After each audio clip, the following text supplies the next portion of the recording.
Good morning, Joey. How are you today?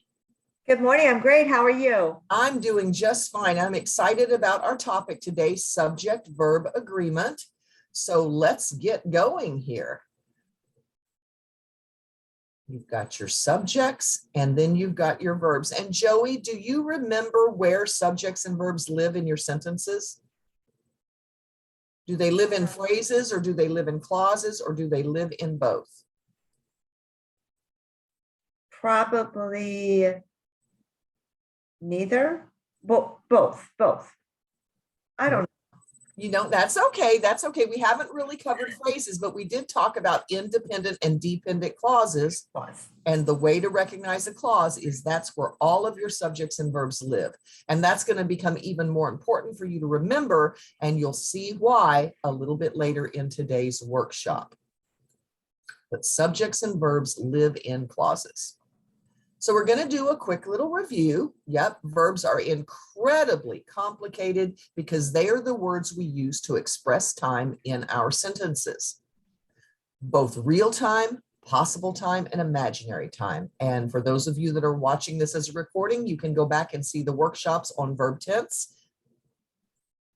We've also seen that subjects and verbs exist only in clauses, both independent and dependent clauses. And for a refresher on that, you can review the workshops on fragments and on comma splice fuse sentences. Today, we're going to see how verbs change their form, not only to express time, which we saw all of the different ways that verbs change their form to express time, and they do that, but they also change their form to stay in agreement with their subjects. This change happens to all verbs in all four of the present tenses. So let's do a quick little reminder of what the four present tenses are. You have your present simple, you've got your present perfect, you've got your present continuous, and you've got your present perfect continuous. And in all four of those present tenses, every single verb is going to change its form depending upon what the subject of that verb is. This change also happens with forms of the verb be in all four of the past tenses. All of the other verbs stay the same. They're not affected by their subject in the past or in the future, but forms of be does change in the past. And we'll also see how that works. So first of all, we're going to put our subjects into some very important categories. First of all, we have singular subjects. That means there's only one, right? And then our plural subjects mean, what do you think, Joey? If singular subjects mean there's only one subject, what do plural subjects mean? More than one. More than one, that's exactly right. And those pretty simple categories. Now we're going to get a little more complicated. First person. Now it doesn't mean the first person ever born. Doesn't mean the first person in line on Black Friday. No, first person means the writer or the speaker is first person. I and we, those are the only two subjects you will ever have for first person. And we use I use I when I'm talking about myself, or when I'm writing about myself, I'm going to use the subject I. Now, there are other forms of this pronoun. There's me, right? There's my, there's mine, there's myself, but none of those can be the subject of a verb. Unless you're like 2 years old, me want a cookie, right? Right? But that's not what we consider standard, academic English.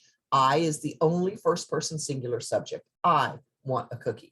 If I, the speaker, or I, the writer, am including someone else in my subject, it's going to be plural, we want a cookie.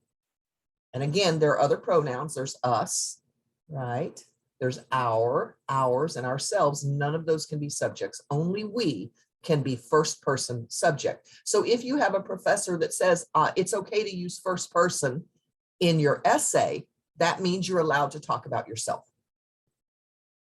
Okay. Second person, if first person is the writer or the speaker, who do you suppose second person is?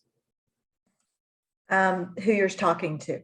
Absolutely. It's the listener or the reader. Now, most professors are always going to tell you never use second person in your essays. Now, if you're writing an essay, who is your reader? Probably your teacher or other students. Yep, your teacher or other students. And so your professor doesn't want to see themselves in your essay. If you say to avoid car accidents, you should never drive while drinking. You've just told your professor to not drive while drinking. Because you is the reader, you is the listener. And in English, we've got the exact same word depending upon whether it's singular or plural, unless you're from Eastern Kentucky like I am. And then we have the wonderful plural second person, y'all. All right. Which is a fabulous dialect. And I love my dialect. And I do want to give a shout out to all the wonderful dialects and other forms of English that exist in our multi-complex, multilingual, multicultural society. But for today, we're going to be talking about academic, what is considered, the academic, formal academic English. Okay, so if first person is the speaker or the writer, second person is the listener or the reader, what is third person? Why do we have everyone else? Everyone else, everyone and everything else. So there's this relationship between the two of us, but there's a huge world outside of that. And when we are speaking about that world, when we are writing about that world, we're in third person. Third person singular includes the pronouns he, she, and it. It includes all singular nouns, the dog, the cat, the tree, the window, the cloud, the idea, the research. It also includes gerunds, and gerunds are your ing verbals. Do you remember your ing words, laughing, playing, crying? And remember when we talked about how those words can sometimes be nouns? Swimming is great exercise. Well, when an ing word functions as a noun, it's got a special name, and that name is gerund. And so words like swimming, laughing, playing, crying, thinking can also be subjects of verbs. Indefinite pronouns, which we're going to see a list of those a little bit later on. And collective nouns. All of these categories of words are third person or can be third person singular subjects. For your plural subjects, you have the pronoun they and all your plural nouns. So the dog is a singular noun, but dogs is a plural noun. The cloud is a singular noun, clouds, plural noun. And that's all the plural subjects you've got. But wait, we've got something else. There are two groups of words that can either be singular or plural, depending upon the context. And these can be very, very tricky. These are our relative pronouns. Do you remember relative pronouns from our workshop on dependent clauses? We had two different groups of words. Yeah, we had two different groups of words that can make a clause dependent. The subordinating conjunctions, which we have to be really careful not to confuse with conjunctive adverbs, and relative pronouns. And I told you that we were going to talk about relative pronouns a little bit later. Well, here they are. They can be the subjects of verbs, and they will be singular or plural depending upon the context. The other group of words, I call these, they don't really have a name, Joey. They are nouns and pronouns that are about amount, and I call them peculiar. Peculiar nouns and pronouns, first of all, because I love the word peculiar. I think it's just a lovely word. And second of all, because they are peculiar. And what makes them peculiar is that they can be singular or plural depending on the context they're being used in the sentence. And we'll see how those work a little bit later on. So the idea, here's the idea that confuses so many students when it comes to subject-verb agreement, and that's the idea that S equals plural. And it's true. In English, we form many, many plural nouns by simply adding S or ES to the singular form of the noun. Examples: boy becomes boys, singular becomes plural. Car becomes cars, singular becomes plural. Tree becomes trees, singular becomes plural, and it becomes plural by adding S. Can you think of some other nouns that we add S to, Joey? Table. Table becomes tables.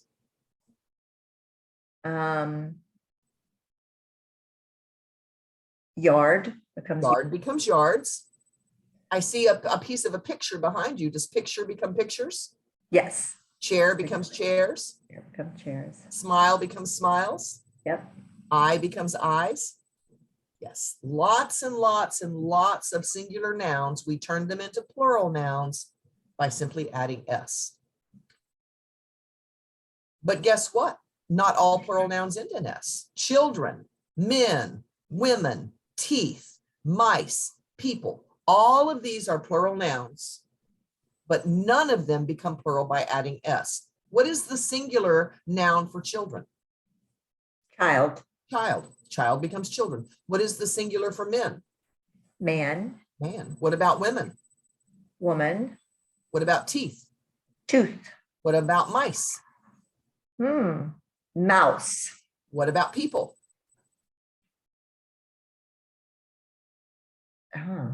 Person. There you go. A person becomes people. So even in plural nouns, S doesn't equal plural, does it? So the basis for subject-verb agreement is a very simple concept. In the present tenses, when the subject is third person singular, boy, car, tree, child, man, woman, tooth, mouse, person. When the subject is third person singular, all verbs in the present tenses are going to end in an S. So you have a singular subject with a singular verb that ends in S.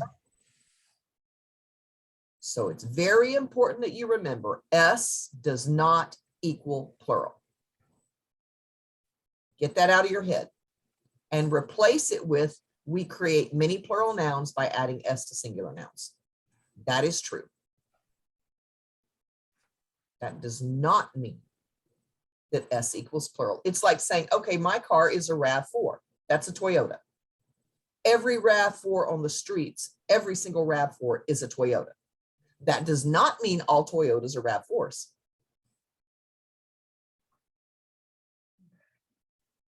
That makes sense? Yep. Okay. All right, so let's see what happens to these verbs in the simple present. We're going to go with the simple tense when they're paired with these subjects. I walk. We walk. You walk. Y'all walk. They walk. The dogs walk. My friends walk. People walk. Children walk. Did you notice that the last two plural subjects do not end in S? Let's see what happens in third person singular. But again, I'm going to remind you of this formula. S does not equal plural.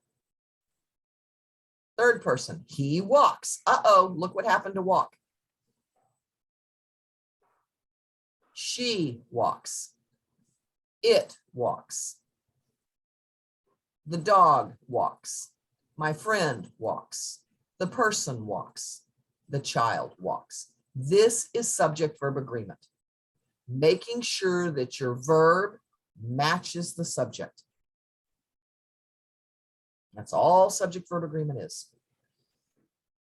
Sounds pretty simple, doesn't it?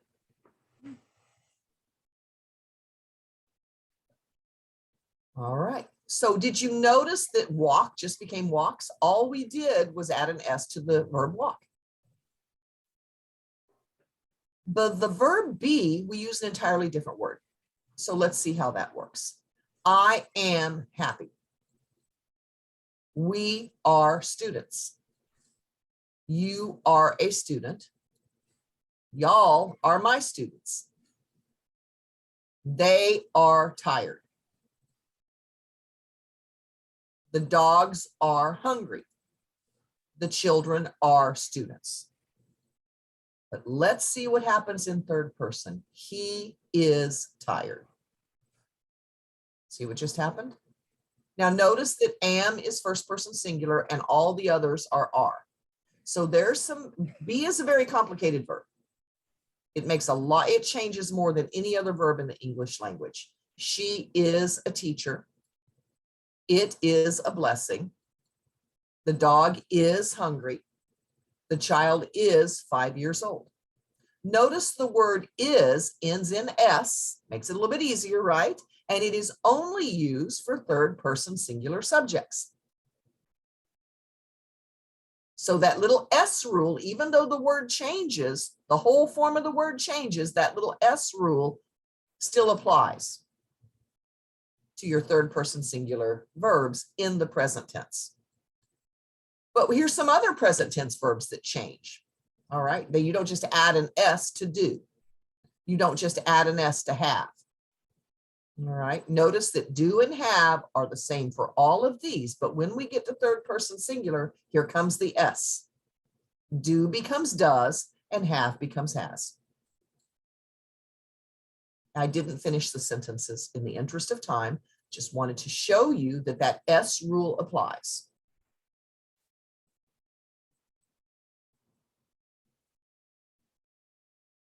All right, but remember when I told you that in the past tense, every single verb but one stays the same regardless of its subject? There's no change in the future, there's no change in the past, but there's one exception. Do you remember what that exception is, Joey?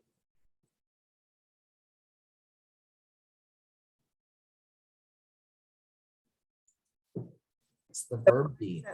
To be, Yep.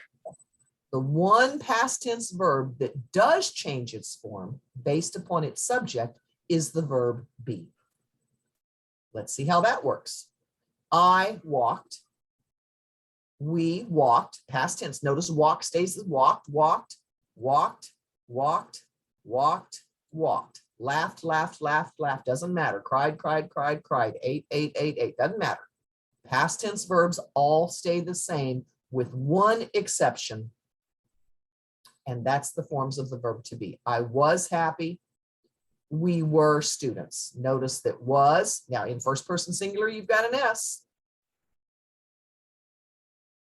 You were a student. You were my students. He was tired. She was a teacher. It was a blessing. The dog was hungry. They were tired. The dogs were hungry. You mean to do that. Okay, so let's look at this. In the past tense, the verb be, you've got two forms. You've got was and were. The only time you use was is for first person singular and third person singular. And this workshop is not going to focus on this because this is the one exception that you just have to memorize. But we're going to focus on those present tense verbs because, yeah, it's pretty easy to see this. The boy walk his dog every morning. It was even hard to say, right? The boy walk his dog every morning. The children plays in the park. It's pretty easy to spot those, isn't it? So what should this be, do you think? The boy walk his dog every morning. walks. Absolutely. Subject is third person singular. The verb in the present tense needs to have an S on it. The children plays in the park. Play. Play, absolutely. Plural subject, verb doesn't need an S. Nevertheless, there are 13 situations that make it very easy to create a subject-verb agreement error. And that's what we're going to cover in this workshop with examples. Some of these situations are really easy to understand and apply. Boom, boom, boom, no problem. On the other hand, some of them are quite complex and will require a lot of attention and practice. Well, we're going to take them 3 at a time, and then we'll do some practice exercises, okay? Rule number 1, 2 or more subjects connected with and are considered plural and require a plural verb form, which means there'll be no S in them. So here's our singular subjects. Bob walks the dog every morning. My mother walks to the park on Saturdays. You got your S's, right? But now let's join a couple of subjects by and. Bob and his son walk their dog. 1 + 1 = 2. Right? And 2 becomes plural. So now the minute I join Bob and his son together, I've created a plural subject by adding 2 subjects with and. My mother and sister walk to the park on Saturdays. Any questions about this, Joey?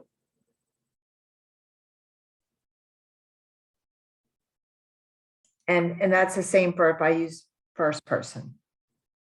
That change, okay. No, but I doesn't have an S anyways. I walk to the park. My friend and I walk to the park.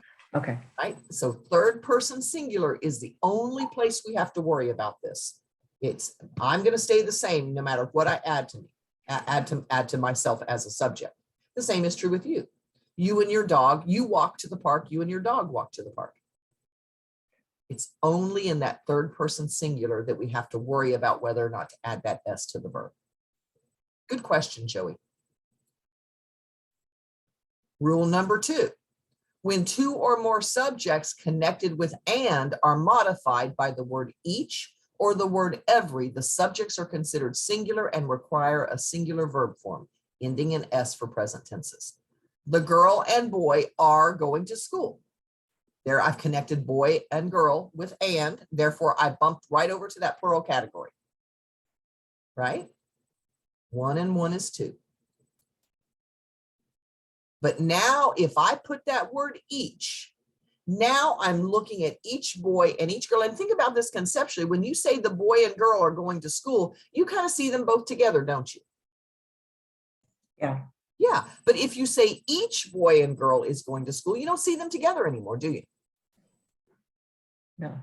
No, because you're looking at each one as an individual. So the minute you put that each in front of your subjects, it reverts back to the singular category. Each boy and girl is going to school. This is a little confusing and it just needs to be memorized and you will need to practice it. The same is true with every. Every boy and girl is going to school. So this rule number 2 causes some confusion. You just have to memorize these 2 modifiers, each and every. And remember that if you put them in front of your subjects, you're looking at those subjects one at a time.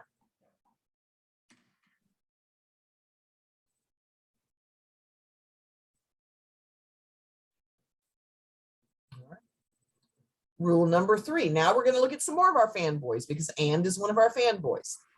Now let's look at 3 more fanboys, or, nor, and but. When you've got subjects connected with or, nor, or but, the verb must only agree with the subject closest to the verb.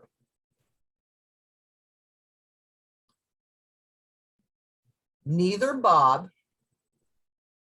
nor his son enjoys walking the dog. My connector is nor, my subjects Bob and son. And notice that the word enjoys, that S matches the subject that is the closest to it. Well, let's turn this subject plural. Neither Bob nor his sons. Now the subject closest is plural, therefore I'm going to lose that S in. Either Bob or his son walks. What's going to happen if I change this son to sons? What do you think, Joey? It'll go to a walk. Good job. Absolutely. Either Bob or his sons walk the dog every morning. So do you notice how we're talking about fanboys again, and we talked about fanboys in our workshop on comma splices and fused sentences? Mm-hmm. Yeah, so you're going to see a lot of overlap. Some of these words and some of these concepts get played with over and over again because the thing with grammar is all of these different rules are interconnected with each other. So the more attention you pay to our earlier workshops, the easier this one is going to be to understand. Not Bob, but his son walks. Why? Even though I have 2 subjects, I've got Bob and I've got his son, I've connected them with but, which means my verb only has to agree with the subject closest to it. Not Bob, but his son. And what's going to happen if I turn son into sons? Walk. Good. Not Bob, but his sons walk the dog. So those are our first 3 rules. Any questions before we go to our practice? No, I think I got it. All right, well, let's see. All right, which of the following has a subject-verb agreement error? Would you like to read them out loud, Joey? Sure. Okay. Neither Amanda nor her partner want to move to New York City. Not only the manager, but also his assistant wants to fire the janitor. And either the students or the teacher has misunderstood the policy. So the one closest to the verb, so that would mean A is wrong. Good. All right. And how would you fix it? How would you fix it? Just change the verb to singular. So neither Amanda nor her partner wants to move to New York City. Excellent. This is an easy mistake to make, isn't it? Yeah. Which of the following has no subject-verb agreement error? And again, if you read it out loud, it might help you. Okay. Every manager and team member have questions about the new policy. Either the teacher or the students have misunderstood the policy. The mother and her child has a doctor's appointment on the same day. So which one is correct? Let's see.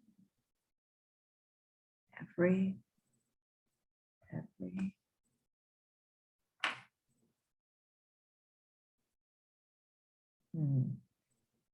So that would be singular.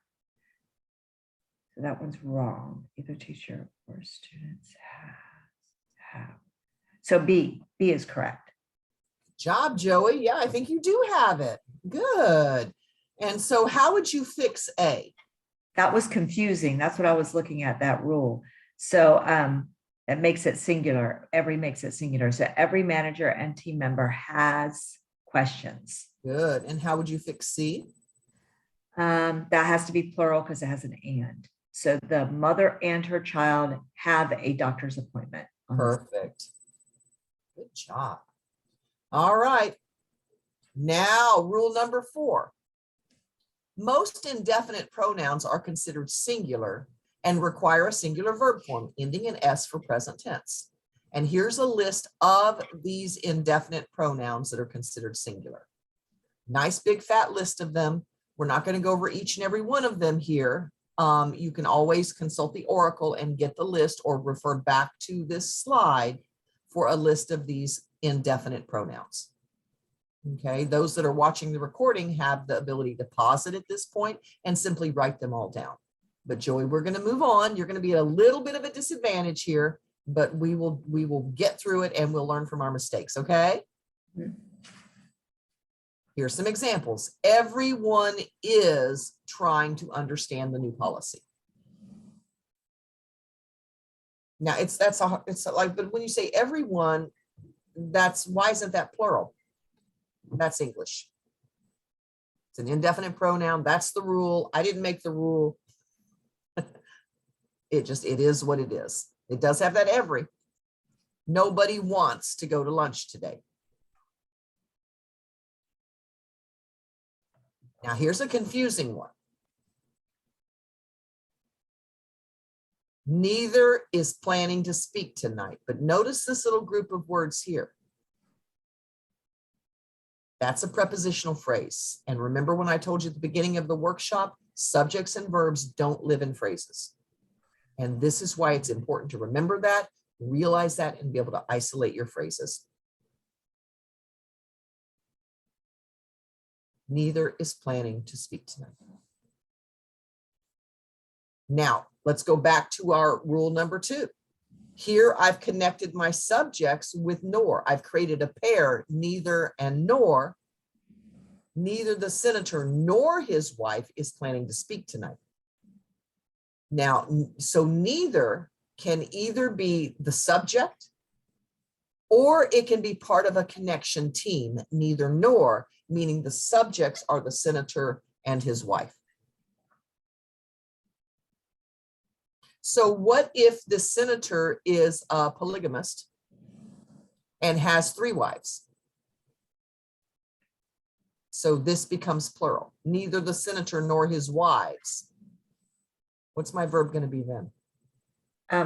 Plural, because it's or, so it'll be are planning. Exactly. And this is very confusing. And the same is true with either. Either can be part of a connection team with or. Neither can be part of a connection team with nor. On the other hand, the indefinite pronouns either and neither can also be the subject of the verb. And when they are the subject of the verb, they're considered singular. So what is the subject in the last sentence? Senator, wife.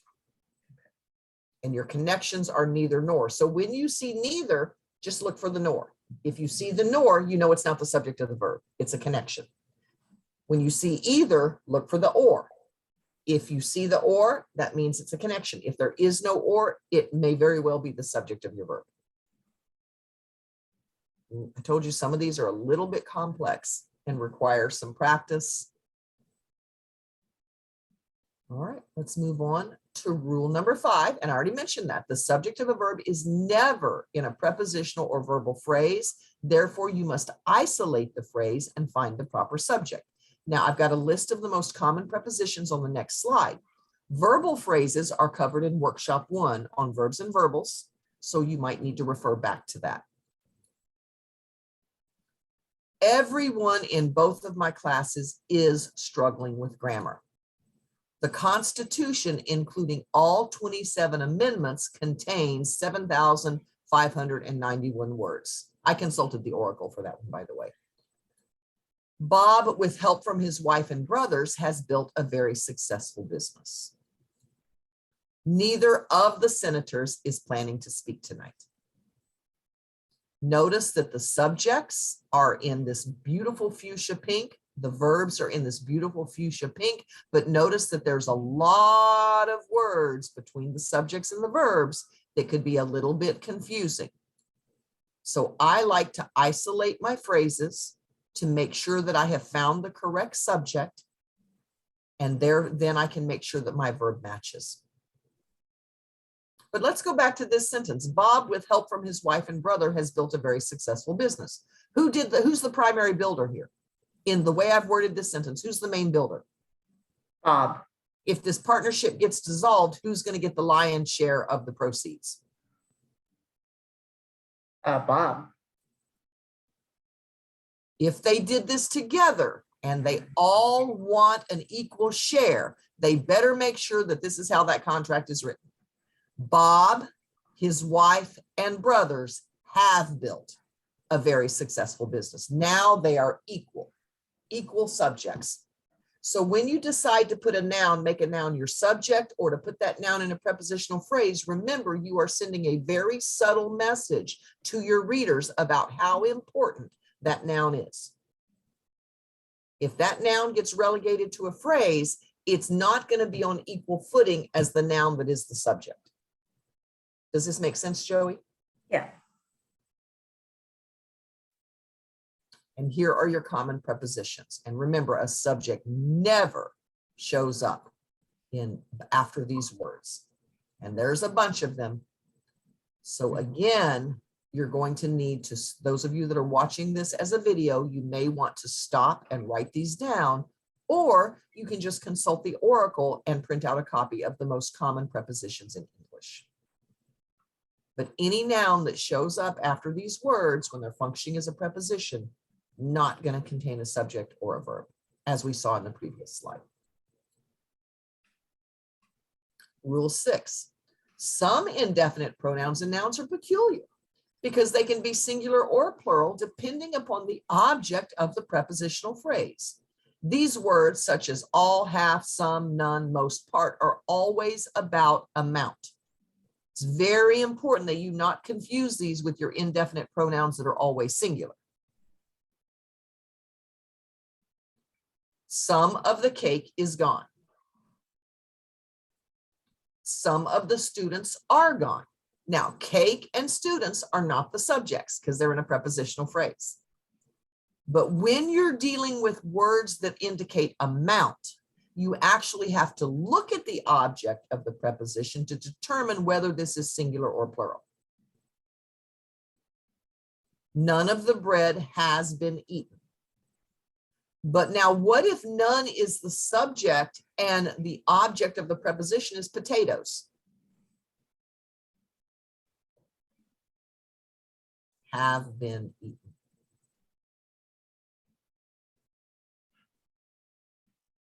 So these little peculiar nouns and pronouns, remember, they are always about amount. Make sure you don't confuse them with your indefinite pronouns that are always singular, regardless, so that you can make sure that when these words are the subject of a verb. Now, what if there is no preposition? The old time, back in the olden days, Charles Dickens' day, when the guy would go around ringing the bell at night, 1 o'clock and all is well. If it was all of the people are well, but when there's no prepositional phrase, you revert back to singular automatically. Some is gone. None has been eaten. All is well. All right, let's practice. Which of the following has a subject-verb agreement error? Okay, so Thanksgiving dinner, including 3 desserts for 6 people, costs $75. None of the cookies brought by Joan are left, and neither of the senators are answering their phones. So 3 desserts for 6 people.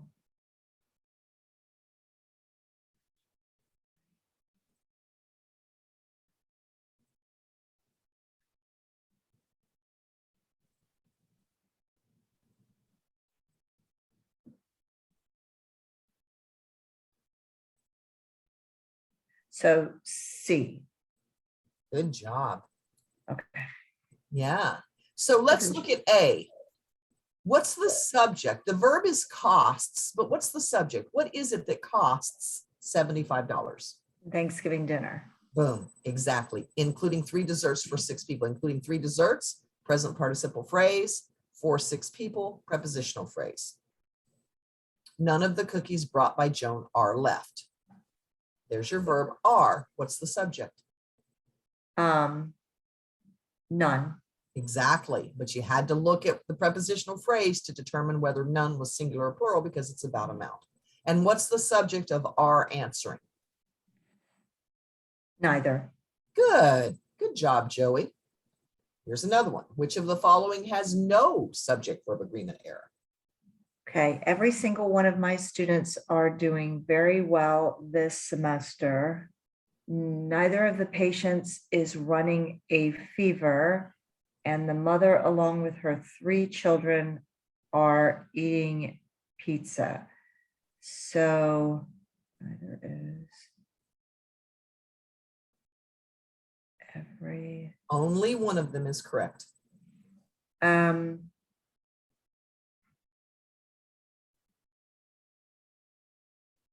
So, okay, B is correct. That's correct. All right. So why is A not correct? There's the verb Because- are. Yeah, but it's every. Good. So every has to be singular, Yep. right? And then What's the subject of are eating? it our mother. Exactly, because along with her 3 children, that's a prepositional phrase. Right. If I said the mother and her 3 children, I would revert back to rule 1, and then are would be the correct verb. Good job. You're doing great, Joey. Woohoo. All right, rule number 7.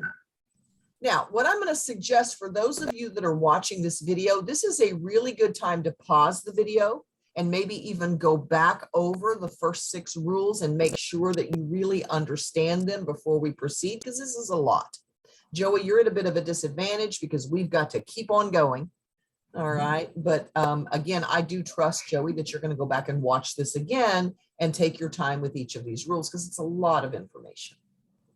Rule number 7, when a collective noun such as family, group, committee, or class is the subject and all members of the group are acting as one, the noun is considered singular and requires a singular verb form ending in S. Collective nouns, family, group, committee, class, if they're acting as one, they're considered singular.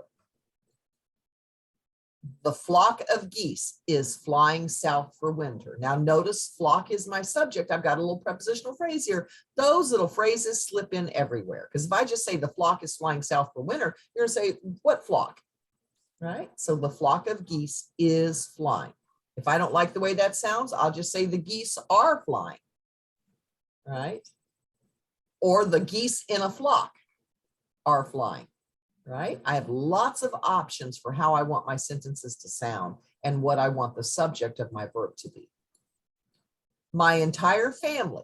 Here's another tricky little verbal phrase, including distant relatives. My entire family, including distant relatives, plans to visit this spring. Family is a collective noun. They're all acting together, including those distant relatives. And as a group, right, that group plans to visit this spring.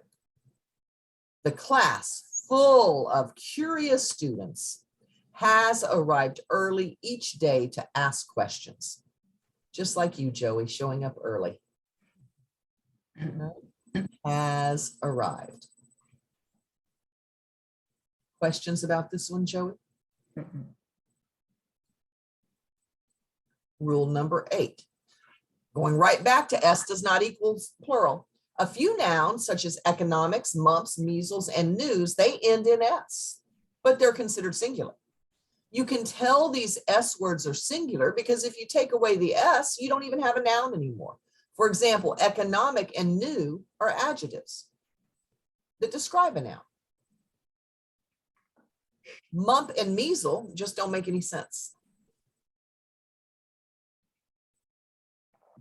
The news about new COVID infections concerns many people.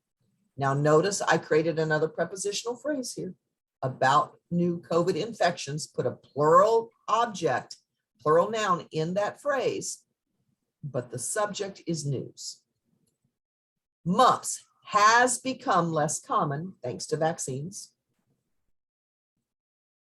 Statistics is a very hard course. It's a single course. Notice that each of these subjects ends in S, but they're singular. How do we know they're singular? Take the S away. You don't have a noun anymore. Unlike boys, take the S away, boy, I have a singular noun. Mumps. What is a mump? Right? And statistic. Right? Statistic is a singular noun, but it's not a course. One statistic. But when I talk about statistics, I'm talking about a singular class. Does that make sense? All right. Rule number 9. When the subject is a unit of measurement, such as weight, length, money, time, volume, the unit is considered singular and present tense verbs will end in S. This is kind of like another form of collective noun. Because if I'm talking about 15 feet of rope, I'm talking about one unit. Yes, it's 15 feet, but it's one unit. If I'm talking about 2 weeks of time as a singular unit, it's like a collective noun. If I'm talking about $15, right, as a singular unit, $15 is the price for a movie ticket. I'm not going to say $15 are the price because I'm thinking about that $15 as a singular unit. And it gets really confusing. 10 pounds of chocolate is too much to eat at once for most people. All right, 10 pounds looks like it's plural, but it's a single unit. 13 feet of kite string tangles very easily. I'm looking at that 13 feet as a single unit. 2 days is not enough time to write a research paper. Questions about these, Joey? Mm-mm. All right, then let's practice. Which of the following has no subject-verb agreement error? 15 gallons of gasoline almost fill my truck's gas tank. 2 weeks with his 3 sons drive John crazy. 5 years without seeing my parents is a long time to wait. So um,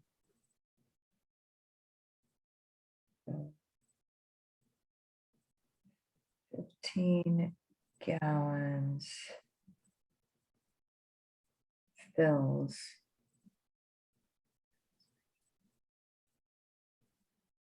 So which one is no error? 2 weeks.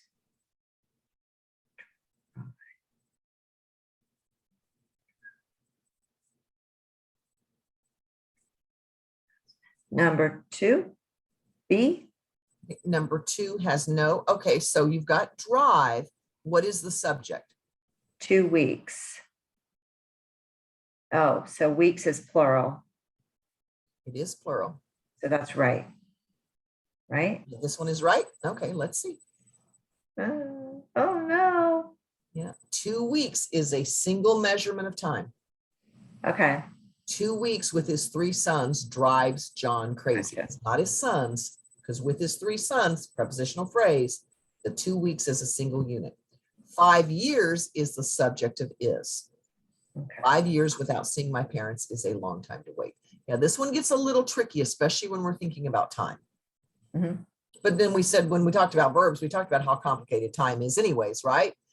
Time is a very complex construct. So therefore, when you're thinking about time as a subject, it can get very confusing as well. All right. Which of the following has a subject-verb agreement error? Okay, the church choir are practicing tonight. My English class and my math class are my favorite classes, but economics is my hardest. And the entire government has decided to work together on finding a solution. So choir is a collective noun acting as a singular. So I think that's the wrong one. You're absolutely correct. Is practicing. Good job. Rule number 10. In a question, the verb will often come before the subject. In a clause that begins with there or here, the verb will always come before the subject. So we're going to see an inversion. Every single sentence we've seen so far, the subject came first and then the verb. But now we're going to see that flipped. There are many ways to organize a paragraph. The subject is ways because my clause begin with there. My subject automatically is going to come after the verb. And I can't tell you how many times I've seen students write an essay that say there is 3 reasons Florida has the best weather, right? So always look on the other side, right? Instead of there are 3 reasons, because the subject in that sentence would be reasons. There is one road to my neighborhood. Road is the subject. Notice it comes after the verb. Where are my sweaters? The subject is sweaters. This is a question. It comes after the verb are, as opposed to where is my sweater? Does she always lose her pencils? Do they always lose their pencil? Notice that it's the helping verb that changes here, does to do. Lose is the main verb. Has she always lived in Rome? Have they always lived in Rome? Questions about this, Joey? No. Rule number 11. Sometimes the subject is a singular abstract noun taking the place of a plural noun. In these situations, the verb must agree only with the noun that you, the writer, have decided to make the subject. One problem in schools is students who don't have internet at home. Now, the problem is the abstract noun taking the place of the plural noun students. But the subject is problem. So this sounds very awkward. One problem in schools is students who don't have internet at home. Sounds weird, doesn't it? Right. So if I were your teacher or I were your editor, I would suggest you reword this, students. I would reword this sentence to say, make students the subject. Students who don't have internet at home are one problem in schools. Right? And if I flip the whole sentence around and make students my subject, then I can have the verb are, which sounds better. The biggest joy in my life is my children, as opposed to my children are my biggest joy in life. Flip it around, because look at this. Children is the object of the verb, not the subject.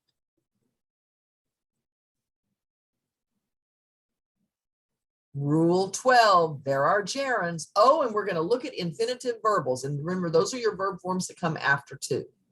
These can be nouns, and sometimes they can be subjects. And when they are subjects, they follow all the same rules as all of our other nouns and pronouns that act as subjects. Same rules.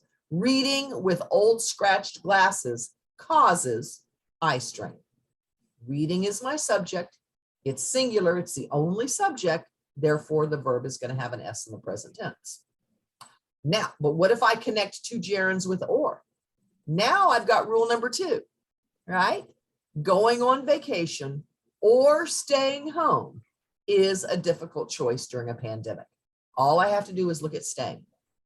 Because I've connected my two subjects with or, I have to revert back to rule number 2. But now rule number 1, walking and swimming are 2 wonderful exercises for older adults. Let's look at some infinitives. To stay home and study. Now look, I've got that connected by and, but then I've got or to go to the party is a decision. Why? Because I've connected it with or. I only have to look at to go, singular. And our final rule, relative pronouns, who, that, or which, and there were some others as well. In our relative pronouns, you can go back and look at that workshop, but we're going to focus on these 3 because these are the ones that can function as subjects of a verb. Refer to the noun in front of them. When that noun is singular, the relative pronoun is singular. But if that noun is plural, then the relative pronoun will also be plural. So let's look at this independent clause. The student will succeed. Now let's plop a dependent adjective clause down. The student who studies hard. Independent clause, the student will succeed. Dependent clause, who studies hard. But now let's turn this into students. Students will succeed. Who study hard. Notice that studies becomes study. Same subject, who and who. But in this sentence, who is replacing a singular noun, therefore, my present tense verb is going to end in S. In this sentence, the relative pronoun who is replacing a plural noun, therefore, my present tense verb will not have an S. Cake that has frosting is my favorite. Cookies that have frosting are my favorite. What is my independent clause in these 2 sentences, Joey?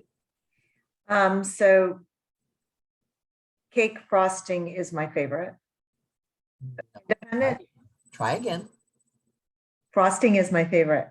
Nope. Try again. Independent clause. Cake is my favorite. There you go. Cake is my favorite. But I need an adjective to describe that cake because it's not all cake. It's a particular kind of cake.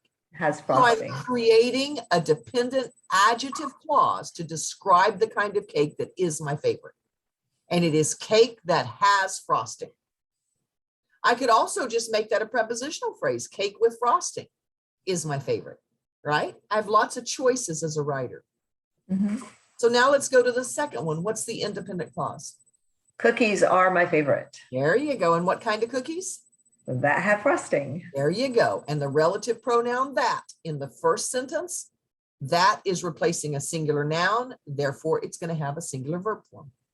In the second sentence, that is replacing a plural noun. Therefore, it's going to have a plural verb form.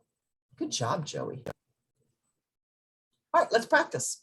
Which of the following has no subject-verb agreement error?